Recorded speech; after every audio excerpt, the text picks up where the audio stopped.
Hello guys, alam niyo naman sobrang hilig ko talaga sa mini fan kaya naman nakitan talaga ako dito nung nakita ko sa TikTok kaya naman bumili ulit ako. Ito nga siya guys, super mini high speed fan. O di ba? Super mini pero high speed siya. Nalalaman talaga natin kung high speed daw to. Excited talaga ako dito guys, grabe. Manual, may handle na rin siyang kasama. Type C na nga din pala yung charger niya guys. Hala, ang cute, di ba?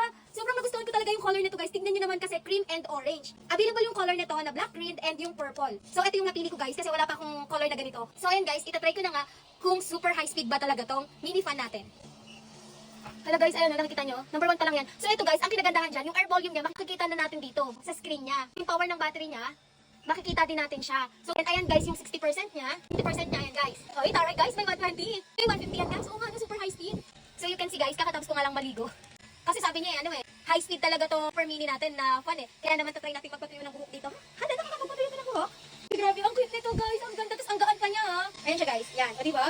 Oh, kahit saan tayo pumunta, pwede natin siyang dalhin. Dahil ang liit lang, kahit sa bag natin, pwede natin ilagay ito guys. Maganda yung material ng quality niya dahil ABS plus PC. Wing spear gear naman niya 1 hanggang 150 files. LED display screen, 150 wing spins, concentrated turbo wind, and extra long range. Guys, sobrang ganda nito and sobrang dami ko na din talagang minifan dito pero halos lahat yon ay magaganda. Isa nga to sa nagustuhan ko talaga. Kaya naman guys, kung sa inyo naghahanap kayo ng mababang presyo pero maganda yung quality at magtatagal, eto na, sagot ko na kayo. Click the yellow basket. Yun lang. Thanks for watching. Bye-bye.